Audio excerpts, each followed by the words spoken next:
Two modern ghost towns in the United States. The term ghost town is known for a town that is abandoned by its inhabitants because the resources in the area have been exhausted or can no longer be utilized. Some of these ghost towns include Centralia in Pennsylvania and Pyramiden in Norway. Centralia is known as a modern ghost town in the United States. It was once occupied because it stored a lot of coal underground. The city, which continues to release smoke from the surface, inspired the video game Silent Hill in 2006, and the game was later adapted into a movie. If you want to see the glorious times of the Soviet Union, the city of Pyramiden is definitely the place to visit. Although the city has long been abandoned by its inhabitants, there are still Stalinist-style buildings, ruins of mining buildings, abandoned mine tracks, and a statue of Lenin that still stands firmly in the center of the city. Plus, there are beautiful views of the Arctic islands. What happened to these cities that they were abandoned by their inhabitants? This time we will discuss the two ghost towns, but don't forget to like, comment, and subscribe to this channel. How the city of Centralia founded. Centralia, Pennsylvania was founded in Columbia County in 1886. The area was initially a wild, hilly region inhabited by Indian tribes. In 1749, they sold it to the colonial government for £500. In 1770, the area was surveyed and explored to build the Reading Road that ran from Reading to Fort Augusta or Sunbury. A hero of the American Revolution who signed the Declaration of Independence, Robert Moring owned approximately 1/3 of the land around the Centralia Valley in 1793. But in 1798, he went bankrupt and was arrested for debt. He sold his land in Centralia in 1830 to a French sea captain named Stephen Girard. He knew there were large deposits of coal underneath the land. However, he did not actively explore and develop them. Settlement began to grow when Jonathan Faust founded the Bull's Head Tavern in 1832. The settlement was called Bull's Head. In 1842, the land was purchased by the Iron Company and Locust Mountain Coal. Alexander Ray, who worked as an engineer for one of these companies, brought his family to live there. He planned to build a town, make roads and land for mining. Ray named the town Centerville in hopes that it would become the county's center of commerce. As the mining industry and population increased, in 1865 the name of the city was changed from Centerville to Centralia because the previous name was already used by another city in Pennsylvania. The town was incorporated and populated by about 1,300 residents in 1866. The Mine Run Railroad had previously been established in 1854 to transport coal from the mining valleys. Due to the growing need for coal, in 1865 another railroad branch called the Lehigh Valley Railroad. Mining companies proliferated, such as the Hazeldale Continental Mine in 1860, the Centralia Mine in 1862, and the Continental Mine in 1863. A post office was also established along with the town's name change in 1866. The peak population occurred in 1890 with 3,000 residents living in Centralia. Other facilities were also built, such as 7 churches, 5 hotels, 27 bars, 2 theaters, a bank, and 14 grocery stores. Crisis and deadly fires. The labor union organization formed by the Pennsylvania-centered Molly Maguires in the 1860s has been making trouble. According to historian Darrell B. Johnson, this labor union had set off a series of violent and criminal activities in Centralia. The Maguires and other laborers demanded improved wages and working conditions for miners through violent force. The organization was responsible for the death of the town's founder, Alexander Ray, in October 1868 during a train ride between Centralia and Mount Carmel. 3 members associated with the Maguires organization were found guilty of Ray's death and sentenced to hang in Bloomsburg in March 1878. The organization was also involved in the arson and death of the town of Centralia's first priest. This dangerous organization was successfully eradicated in 1877. The workers who participated in the movement and some leaders suspected of being involved in the group were executed. After that, the crime rate decreased. At the turn of the century, coal production peaked while mining declined. The decline was further compounded when the United States entered World War I in 1917. Many young men left Centralia to join the war, especially after the discovery of new energy, one of which was cheap fuel oil. The use of coal decreased. After the war ended, labor strikes continued, hampering coal production.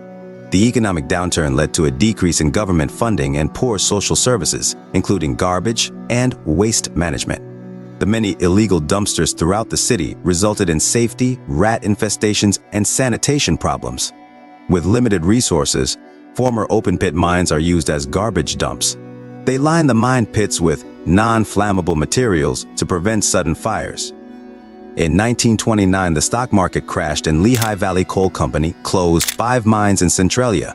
The Great Depression fertilized the practice of illicit mining, surface mining, and open-pit mining until the 1950s. In 1941, coal production increased again for the needs of World War II. However, its population in the 1950s declined to 1,986 residents.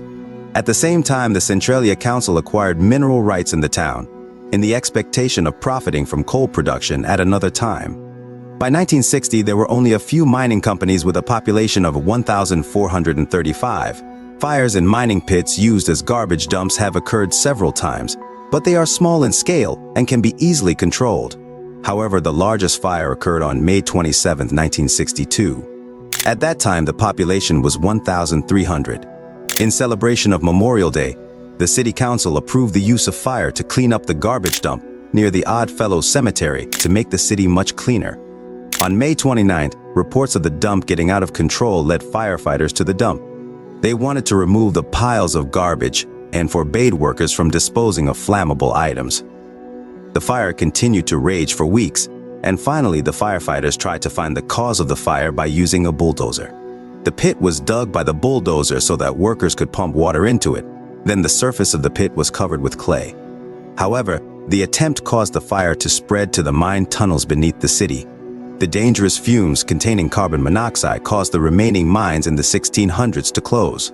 It began to enter the basements of people's homes, causing them to faint. In 1979, a local gas station owner named John Coddington's fuel gauge in his tanks felt warm. When he checked, the gauge's thermometer reached a temperature of 172 degrees Fahrenheit. This is 3 times the average temperature of a gas tank. When the temperature of the underground fire was measured, it reached 900 degrees Fahrenheit. It culminated in 1981 when a 12-year-old boy named Todd Dombowski almost fell into a 150-foot-long hole in his backyard. He survived after holding on to a tree root and being helped out of the hole by his cousin. Actions taken by the government. Everyone knew the tragedy of the fire. They thought it would disappear with time like all the other fires before it, especially after they calculated the estimated cost of dealing with it, so they chose to leave it irresponsibly. 20 years later, they realized how influential the fire was. The Pennsylvania government began to act so that the city of Centralia began to be vacated, given the danger of the area. In 1984, the government offered to buy properties owned by residents so that the houses could be demolished. The attempt cost $42 million to move 1,000 residents out of the city. However, not all residents were willing to leave the city. The government did not just give up. In 1990, only 62 residents remained. In 1992, the government took more decisive action by using eminent domain against residents' property, leaving only 7 residents who were not allowed to sell or bequeath their homes by court decision. Eminent domain is the right of the government to take private property for public use. The government abolished Centralia's zip code 17900 and 2007, which is currently used by the city of Ashland. It wasn't until 2002 that the United States Postal Service stopped delivering to Centralia. Railroad service has been discontinued and the tracks removed since the bankruptcy of the coal companies in 1966. Large projects were undertaken to contain the fire, including massive trenching to expose the source of the fire. But with the fire already spreading 700 feet, the government was unable to provide the funds. The second plan involved mixing crushed rock with water. The water line used to feed the mixture froze due to the temperature being too low. The cost was again what failed this plan. In 2010, a year after Governor Ed Rendell began official evictions, only 5 homes and 10 residents remained. 3 years later, only 7 residents had managed to settle the lawsuit. They received compensation for their homes amounting to $218,000 an additional claim compensation of $131,500, and the right to live in their property until they die. The property is prohibited from being inherited or even sold, because after they leave, the property will be confiscated and demolished. Although there are only 4 residents left in Centralia in 2020, the number of visitors continues to increase, especially at the beginning of the COVID pandemic. The town has a strange tourist destination along the road on Pennsylvania State Route known as Graffiti Highway. Visitors flock to the road, which is covered in graffiti, damaged and cracked from the collapse of the mine underneath the road. A company that owns the land around Graffiti Highway, Pagnati Enterprises, demanded that the road be repaired in view of the growing visitor potential, but the road was getting damaged and unstable. Their petition could put many people in danger, so it was unlikely to be granted. It will be a modern ghost town that is uninhabited but popular with visitors. Pyramiden, in its golden age, Pyramiden is a town located on the Norwegian archipelago of Svalbard. It is surrounded by two mountains that are covered in Arctic snow during severe winters. The island is closer to the North Pole. In the 17th century, the Arctic islands were used to catch whales or walruses irregularly. These activities were left behind over time, and the islands were turned into coal mines in the 20th century. Pyramiden was founded by Sweden, but the Arctic islands themselves were not yet owned by any country. In 1920, the Svalbard Treaty was drawn up to give Svalbard sovereignty to Norway, signed by the United States, Britain, and Norway.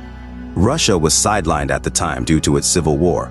According to the treaty, Norwegian law did not apply to the entire archipelago. So other countries that signed the treaty had the right to develop commercial activities on the archipelago. Norway founded Longyearbyen in 1926. Today it is the most populous city with around 2,000 inhabitants. Pyramiden was sold to the Soviet Union in 1927. Pyramiden is named after the mountain that looks like a pyramid on which the town stands. In 1931, the State Coal Company was established and named the Trust Artikugol, which took over responsibility for the holdings in Pyramiden and Longyearbyen. Most of Pyramiden's residents were miners from Ukraine. The Soviet Union had the right to manage and acquire coal there since 1936. After the Second World War, the Soviet Union heavily financed the city despite the coal industry not being very profitable. The city developed according to the Soviet idea of an ideal society. The still existing statue of Lenin overlooks the Nordensky Oldbreen Glacier to the east. Public facilities such as education, hospitals, gas stations, restaurants, and other amenities were provided. Residential buildings are named after their occupants, such as London by single men, Paris by single ladies. The building has a pub downstairs, the Crazy House, which is a residence intended for families and is identical to the bustling atmosphere of the hallway by children. Gotinka, or hotels, were also built, mostly used by short-term contract workers. The soil in Pyramid City was infertile, so the government imported shiploads of soil from the Ukraine region. The soil was used to build a large artificial grass field. In the summer, the field will be covered in grass decorated with beautiful sunflower grass. The imported soil is also used to grow cucumbers, lettuce, peppers, tomatoes, ornamental plants, and other crops in greenhouses. The city also has its own pig, cow, and chicken farms. Meanwhile, its electricity supply comes from coal. There are also entertainment venues such as the Cultural Place, which consists of a basketball court, a library, a gym, and a large auditorium with rows of red cushioned seats for the audience to sit and watch movie screenings. It is also called the Bottle House because its interior is lined with 5,308 glass bottles. This place was built for residents to gather over drinks and is open 24 hours. Music is also played complete with instruments such as piano, keyboard, and accordion. There is also a soccer field for summer use, a swimming pool, and a playground with slides, swings, and a small jungle gym. Collapse of Pyramiden City. After the collapse of the Soviet Union in 1991, government subsidies to Artikugol were further reduced. The extraction of coal from the mountain was difficult. The price decreased, the quality extracted was low, and it was unusable. This resulted in low salaries and poor living standards. The turning point was when, in 1996, Vnukovo Airlines Flight 2801 from Moscow to Svalbard Airport. The plane, chartered by Artikugol, crashed in Longyearbyen. 141 passengers, including 3 children and many miners' family members, died in this tragedy. Many families sued the company for damages, which resulted in the company going bankrupt. On March 31, 1998, the last mining extraction took place. Then in April 1998, the Artikugol Trust was closed after 53 years of coal production. 300 miners and their families moved to Longyearbyen by plane and boat in the summer. Those who remained continued to work in Artikugol or returned to the Soviet Union. On October 10th, the last residents left Pyramiden before the summer.